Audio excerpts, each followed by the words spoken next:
नमस्कार, मैं हूं बजरंगी पांडे और आप देख रहे हैं जीवीसी अपडेट। आज आपको हिमाचल की बड़ी खबरों से अपडेट करवाते हैं। झलेड़ा होशियारपुर मुख्य मार्ग पर पड़ते वनखंडी में बुधवार को हुए दर्दनाक सड़क हादसे में एक बच्ची सहित एक महिला की दर्दनाक मौत हो गई। मृतक महिला की पहचान कुलवंत कौर पत्नी सरवन सिंह, गांव मिथड़ा, तहसील व जिला कपूरथला, उम्र करीब 50 साल तथा उनकी पुत्री सिमरनप्रीत उम्र 11 साल के रूप में हुई है, जबकि सड़क हादसे में कार चालक बिरवल निवासी हमीरपुर बाल बाल बच पाया। प्राप्त जानकारी के अनुसार बेटी कार में सवार होकर होशियारपुर की ओर जा रही थी। बनखंडी पहुंचने पर होशियारपुर की ओर से आ रहे ट्रक से उनकी आमने सामने जोरदार टक्कर हो गई। हादसा इतना भयंकर था कि हादसे में सिमरनप्रीत की मौके पर ही मौत हो गई, जबकि उसकी माता कुलवंत कौर का देहांत कुछ समय के बाद हुआ। हादसे की आवाज़ सुनकर स्थानीय दुकानदार तथा राहगीर मौके पर पहुंचे तथा पुलिस को हादसे के बारे में सूचना दी। पुलिस ने मौके पर पहुंचकर गंभीर घायलों को कड़ी मशक्कत के बाद गाड़ी से निकाला और अस्पताल पहुंचाया। पुलिस ने ट्रक चालक के खिलाफ मामला दर्ज कर लिया तथा मृतकों का पोस्टमार्टम करवाने के लिए शवों को अस्पताल पहुंचाया। इस मौके पर डीएसपी हरोली मोहन रावत ने कहा कि हादसे में मां बेटी की मौत हुई है। शव को पोस्टमार्टम करवाने के लिए तथा ट्रक चालक के खिलाफ मामला दर्ज कर लिया गया तथा आगामी कार्रवाई शुरू कर दी गई है। ऊना पुलिस ने साइबर टीम की मदद से महिला का खोया हुआ मोबाइल ढूंढकर महिला को सौंप दिया है। महिला ने पुलिस का इस कार्य पर आभार भी प्रकट किया है और बोली कि नहीं सोचा था कि कभी मिल पाएगा खोया हुआ मोबाइल फोन। अब ये खबर जरूरी क्यों है? आजकल मोबाइल फोन बहुत गुआचने लगे। वही घटना है, जिला ऊना की चंद्रलोक कॉलोनी की रहने वाली कांता कंवर का कीमती स्मार्टफोन कहीं गुम हो गया था, जिसको लेकर महिला ने स्मार्टफोन गुम होने की शिकायत पुलिस में दर्ज करवाई थी। ऊना पुलिस की साइबर टीम ने शिकायत मिलने के बाद महिला का खोया हुआ मोबाइल ढूंढने को लेकर कसरत शुरू कर दी। साइबर क्राइम टीम द्वारा नई तकनीक के सॉफ्टवेयर से महिला का खोया हुआ मोबाइल कुछ ही दिनों के अंदर ढूंढ निकाला गया। मोबाइल मिलने के बाद पुलिस ने शिकायतकर्ता को ऑफिस बुलाकर उनका खोया हुआ कीमती स्मार्टफोन उनके हवाले की। जानकारी देते हुए एडिशनल एसपी संजीव भाटिया ने क्या कुछ बताया, देखिए पूरी वीडियो में। सर, आज जो मोबाइल आज इनके हवाले किया आपने, तो क्या कहना चाहोगे इसके बारे में, अपनी टीम के बारे में? श्रीमती कांता कंवर आरओ चंद्रलोक कॉलोनी ऊना, इनका मोबाइल जो है वो 10 तारीख को गुम हो गया था। इसके बारे में इन्होंने हमारे पास मोबाइल के गुम होने के बारे में रिपोर्ट दर्ज करवाई थी। तो हमने तत्काल कार्रवाई करते हुए इस केस को अपने साइबर सेल को सौंपा था और साइबर सेल में तैनात हेड कांस्टेबल सुनील और अमरजोत ने लेटेस्ट सॉफ्टवेयर की मदद से इसको लोकेट करने में सफलता हासिल की है। और आज जो मोबाइल है हमने ढूंढ के इनके असल मालिक श्रीमती कांता कंवर को सुपुर्द किया है और ये हमारे लिए एक बहुत ही खुशी की बात है कि इनको इनका मोबाइल मिल गया है और इसमें हमारे साइबर सेल ने बहुत ही सराहनीय कार्य किया है। बिल्कुल सर, जैसे आजकल ऑनलाइन ठगी हो रही है और लोग एक बार पैसा लुट जाता है, फिर बाद में पुलिस के पास आते हैं, तो ऐसे लोगों के बारे में क्या कहना चाहोगे आप?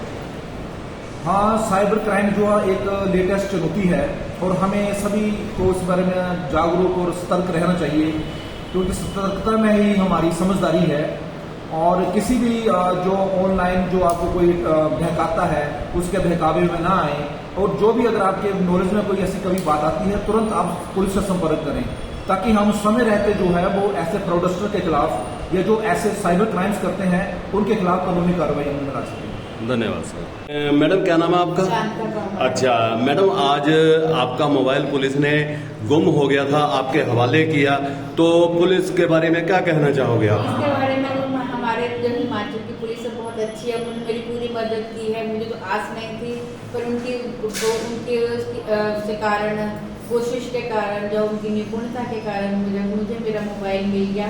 मैं पुलिस वालों का बहुत बहुत शुक्रिया अदा करती हूँ। धन्यवाद मैडम। नंगल कला गांव के लोग बरसाती पानी को बस्ती की तरफ डाइवर्ट किए जाने को लेकर बहुत परेशान हैं। इस समस्या के समाधान के लिए वह डीसी ऊना से मिले और कार्रवाई की मांग भी की। बताते चले कि हरोली विधानसभा के नंगल कला गांव के एक विशेष समुदाय के लोगों द्वारा बरसाती पानी को उनकी बस्ती की तरफ डाइवर्ट किए जाने को लेकर उनमें काफी रोष है। समुदाय के लोगों ने मीडिया को जानकारी देते हुए बताया कि बरसात का पानी उनकी बस्ती की तरफ डाइवर्ट किया गया, जिससे उनके घरों और उनकी जमीन को खतरा हो सकता है। जब बरसात के पानी को डाइवर्ट किया जा रहा था तो उन्होंने इसका विरोध किया था, लेकिन इसके बावजूद भी बरसात के पानी को नाले के माध्यम से बस्ती की तरफ डाइवर्ट कर दिया गया। नंगल कला गांव के लोग इकट्ठे होकर आज डिप्टी कमिश्नर ऊना से मिले और इस मामले में उन्होंने जल्द कार्रवाई किए जाने की गुहार लगाई है। जीबीसी अपडेट के लिए ऊना से कमल अरोड़ा की रिपोर्ट। ना बोलेंगे संतोख राम सन श्री नंदू राम, वार्ड नंबर 7 नंगल जटपुरा। साडी आबादी पानी ही नहीं पाया जानबूझ के एडे दिन। साडी आबादी जी हैगी आ सारी डुबी पई है। असी मतलब पंचायत में भी रिक्वेस्ट की है, होर भी सारे की हूँ डी सी साहब को असी दरखास्त कर चले हैं। मेहरबानी करके साडी सुनाई की जाए। हरी अनुसूचित जनजाति है। नाम मेरा बख्शुद्दीन, पिंड नंगल कला 7 नंबर वार्ड पे आया सी। जो पानी अमराली साइड पे सीधा पुराने पुल ਨੂੰ उतरता था सर, वो साढ़े हरिजन बस्ती ਨੂੰ पाया गया। महकमे ने अपनी मनमानी की, जेई ने मना भी किया उन्होंने। साढ़े मना करने के बावजूद भी वो पानी साढ़े हरिजन बस्ती ਨੂੰ पा दिता। साड़ी 3-4 कनाल जमीन है, खेत है साढ़े अगे तो मतलब जब वो पानी साढ़ा उतों पा दिता तो साढ़ा बस्ती ने भी मोहरे साढ़े मकान भी है सर। फिर साड़ी जमीन है, जब वो पानी बन के साड़ी बस्ती में पा दिता तो साड़ी जमीन का भी नुकसान है और साढ़े मकान में भी नुकसान हो सकता है। पानी केड़ा पाया? पानी जी मेन रोड का आंदा, मेन बारिश का मेन रोड का। हाँ जी, नाली कढ़ी गई सर। पहले सीधा जाता था, हुण साड़ी हरिजन बस्ती में नाली कढ़ दी थी। हाँ जी सर। वार्ड नंबर 60 टालीवाल नगर पंचायत के क्षेत्र के कुछ बाशिंदे जो हैं आज मुझसे मिले हैं और उन्होंने ये शिकायत रेज़ की है कि पीडब्ल्यूडी द्वारा निर्माणाधीन कार्य में किसी तरह के डंगे के लगने की वजह से जो पानी है उनके घरों की तरफ डाइवर्ट हो गया है। इस मामले में मैंने एक्सीएन पीडब्ल्यूडी है उनको बैठक के लिए आज बुलाया है और उनके साथ बैठक करके इस मामले को सॉर्ट आउट किया जाएगा कि इसका क्या सोल्यूशन है, जिससे कि इनके घरों में पानी जा रहा है जिनकी तरफ उनको उसका बचाव हो सके।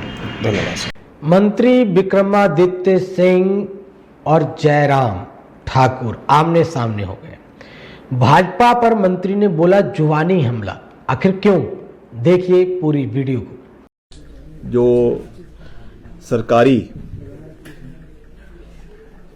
नियम के तहत जो रेजोल्यूशन सरकार द्वारा लाया गया था, इस पे पिछले 3 दिन चर्चा हुई, जिसमें पूरे हिमाचल प्रदेश में जो आपदा आई थी उसके ऊपर सारे बिजनेस को पीछे रखते हुए सरकार ने ये निर्णय लिया कि सदन इस विषय के ऊपर चर्चा करना चाहती है, क्योंकि हम गंभीर है कि प्रदेश में जो नुकसान हुआ है, प्रदेश में जो सड़कों का, ब्रिजेस का, पेयजल योजनाओं का, स्कूलों का, खेत खलियानों का, बगीचों का, पशु को जो कई उनकी जानें गई हैं, पोल्ट्री फार्म्स का, जो गौशालाओं का इत्यादि, निजी भवनों का, कमर्शियल एस्टैब्लिशमेंट्स का, हॉस्पिटल्स का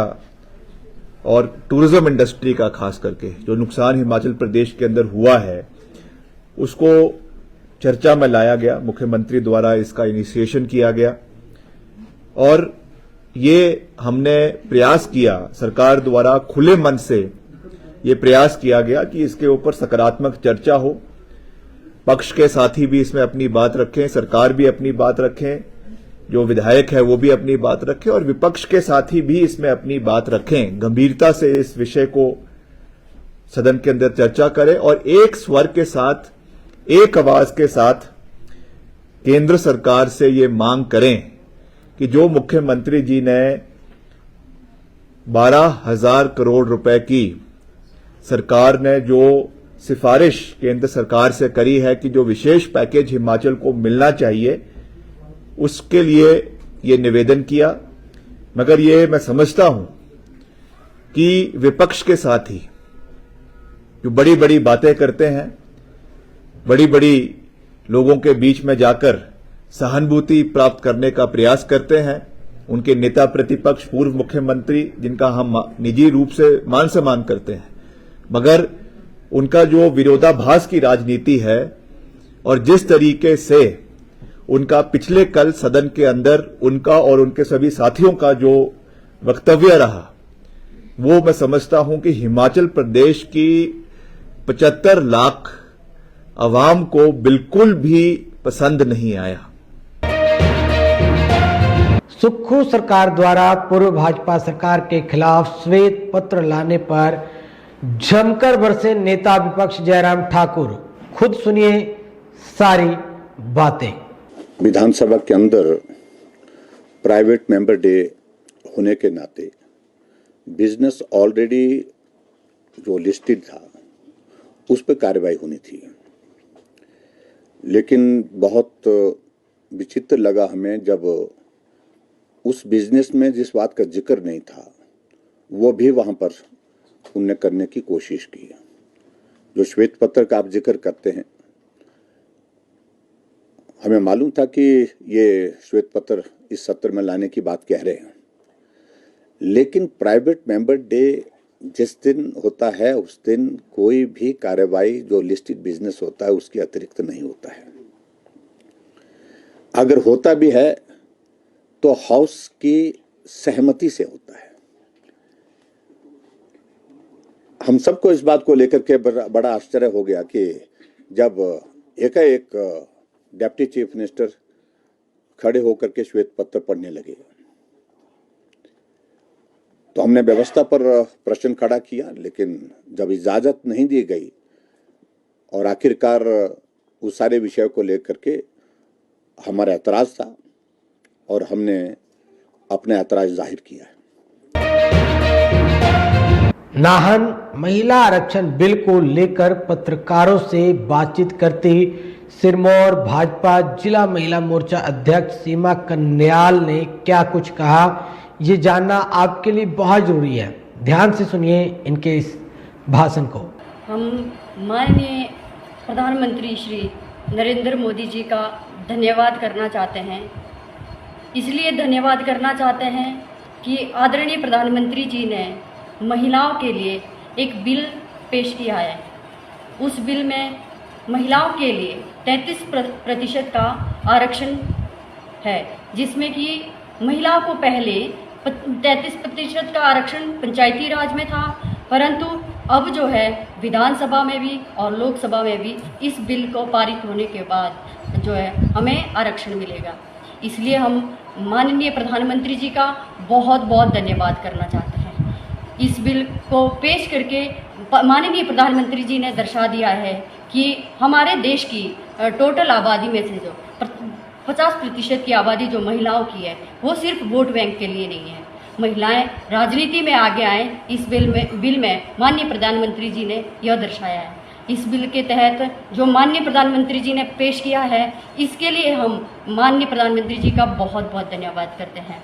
अगर महिलाएं राजनीति में आगे आएगी तो उनकी समाज में के उत्थान के लिए जो है सहभागिता बढ़ेगी और जो विकसित भारत देश का सपना जो है माननीय प्रधानमंत्री जी के साथ महिलाएं भी उसमें जो है सहभागिता अपनी सुनिश्चित करेंगी।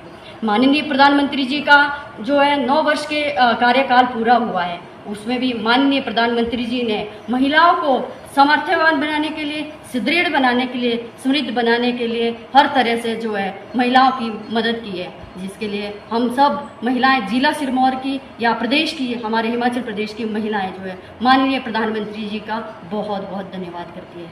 जय हिंद, जय हिमाचल। मैम, नई जिम्मेवारी मिली है, महिला मोर्चा की अध्यक्ष बने हैं आप, किस तरह से आगामी दिनों में कार्य? मुझे जिला सिरमौर की महिला मोर्चा की अध्यक्षा बनाया गया है, जिसके लिए कि मैं संगठन का, अपने शीर्ष नेतृत्व का बहुत बहुत धन्यवाद करती हूँ। मैं अपनी ओर से मैं संगठन को विश्वास दिलाना चाहती हूँ कि मैं इस पद पे रह के ईमानदारी से कार्य करूँगी और जो है महिलाओं को भी अपने साथ जोड़ के रखने का काम करूँगी, और जितना मुझसे काम, मैं विश्वास दिलाती हूँ कि मैं अच्छे से कार्य अपना जो है पूरा करूँगी।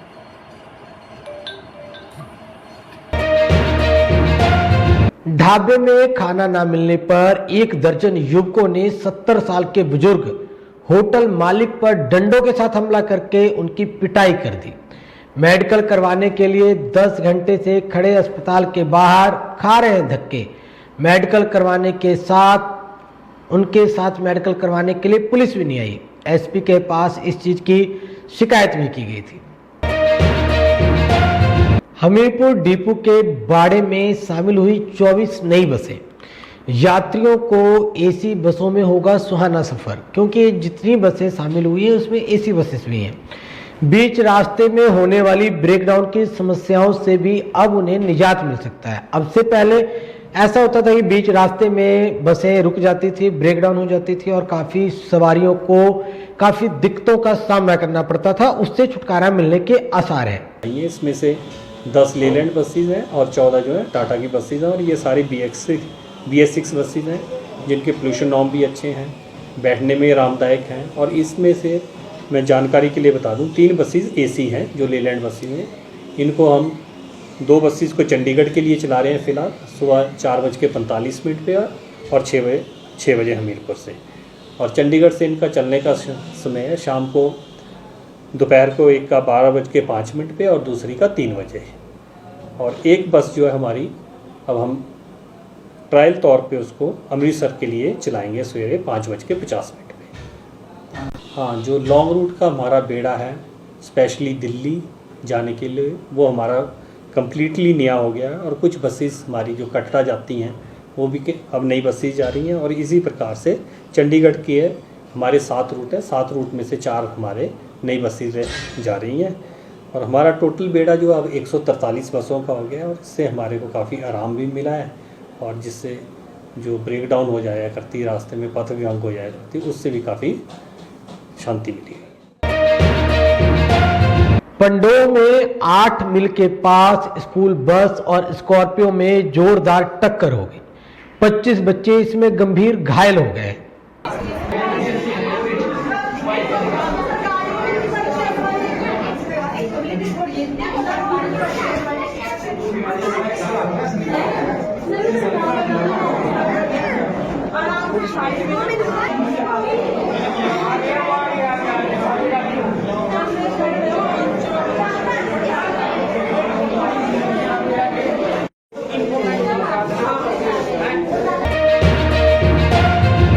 डर तोड़ने को लेकर निकले शिव चेले। कल मनी महेश में निभाएंगे परंपरा। डर तोड़ने की जो परंपरा है वो कल निभाई जाएगी और मनी महेश तक शिव चेले जाएंगे। भारत और चीन के बीच चल रहे सीमा विवाद के बीच सिक्किम के मुख्यमंत्री प्रेम सिंह तमांग ने वीरवार सुबह तिब्बती धर्मगुरु दलाई लामा से मैक्लोडगंज स्थित उनके निवास स्थान में जाकर मुलाकात की। दलाई लामा के सिक्किम दौरे से पहले इस मुलाकात को अहम माना जा रहा है। दलाई लामा के सिक्किम दौरे से पहले हो रही इस हलचल को लेकर चीन कोई प्रतिक्रिया देगा या नहीं, यह देखना दिलचस्प रहेगा। सिक्किम के मुख्यमंत्री प्रेम सिंह तमांग और उनके अफसर दलाई लामा के साथ मुलाकात करने के बाद एक दिन धर्मशाला में ही बिताएंगे। वहीं सिक्किम के मुख्यमंत्री प्रेम सिंह तमांग ने मीडिया से भी दूरी बनाए रखी। 13 साल में 8000 को ट्रेनिंग, लेकिन सिर्फ 71% को ही मिल पाए हैं रोजगार या हो पाए हैं वो सेटल। अब बताते हैं कि 13 साल में 8000 लोगों को ट्रेनिंग के बावजूद केवल 71% ही सेटल हो गए हैं। इस अवधि के दौरान 7921 लोगों ने ट्रेनिंग हासिल की, जिनमें से 5601 ही सेटल हुए। इनमें से 4654 स्वरोजगार चला रहे हैं। 1964 ने बैंक से लोन लेकर अपना काम शुरू किया है। यह आंकड़े हैं जिला कांगड़ा में चलाए जा रहे PNVRCT के। देखिए पूरी खबर को। सबसे पहले तो नमस्कार सबको, मेरा नाम गरिमा, मैं डायरेक्टर RCT कांगड़ा एट धर्मशाला। अभी तक हमने 300 बैच करवा दिए हैं जब से RCT खुला 2010 से, और इसमें ट्रेनीज़ जो हैं हमने 7921 ट्रेनीज़ को हमने ट्रेन किया है, जिसमें से सेटल्ड जो हैं वो 5601 हैं, और इसमें से सेल्फ एम्प्लॉयमेंट जिन्होंने अपना काम खुद शुरू किया है वो हैं 4654 लोग, और जिनने क्रेडिट लिंकेज जिन्होंने बैंक से लोन लेके अपना काम शुरू किया है वो कम है, वो 1964 लोग हैं। तो ऑलमोस्ट मतलब जो सेटल्ड कैंडिडेट हैं जिन्होंने हमसे ट्रेनिंग ली है और अपना काम शुरू किया है वो 71% है, और जिन्होंने बैंक से लोन लिया है वो 42% है अभी। तो अभी इतना ही है। और बाकी अभी लेटेस्ट जो है इस साल का जो डेटा है वो अभी तक हमने जो है वो जो हमारा इस साल का टारगेट है वो 27 बैच करवाने का है, और 675 कैंडिडेट्स होंगे उसमें। तो अभी हमारा बैच एक अभी जो पीछे ख़त्म हुआ है वो अभी आज जिसकी असेसमेंट हो रही है dairy farming and vermi compost का है, कंडवाड़ी से था वो बैच। और अभी नेक्स्ट जो है हम लोग और नए बैचेस के लिए जो है कैंडिडेट्स को आमंत्रित करना चाहेंगे।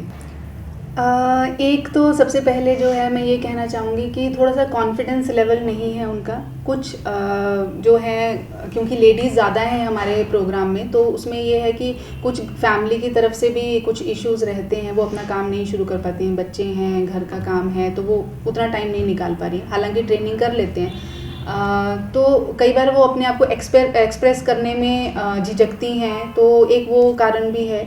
तो मेनली यही है कि जब तक अंदर से वो सेल्फ मोटिवेटेड नहीं होंगी, हम लोग तो यहाँ पे लेक्चर दे रहे हैं, कोई 10 दिन का कोर्स है, कोई 30 दिन का कोर्स है, उनको लेक्चर दे रहे हैं, उनको समझा रहे हैं, मोटिवेट कर रहे हैं, लेकिन जब वो घर जाते हैं तो वो फिर थोड़ा वहाँ पे सिनेरियो अलग हो जाता है। उस वजह से आई गेस थोड़ा सा फ़र्क पड़ता है लेडीज़ को।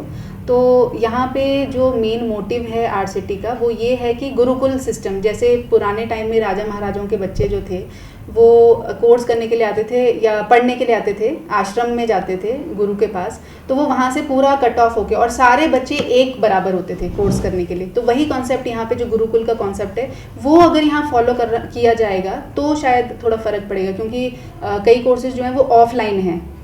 ऑफलाइन मतलब मेरे कहने का मतलब जो ऑन द स्पॉट उनके फील्ड पे करवाए जाते हैं उनके पंचायतों में, वहाँ पे थोड़ा सा रहता है।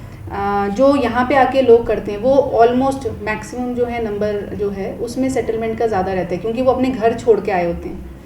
जो वहाँ पे फील्ड पे करवाते हैं उसमें थोड़ा सा दिक्कत रहता है, क्योंकि वो शाम को घर भी जा रहे हैं, तो वो इनकी इन्वॉल्वमेंट कोर्स में उतनी ज़्यादा नहीं हो पाती, तो उस वजह से। मुझे दीजिए इजाज़त, तब तक के लिए जय हिंद, जय भारत।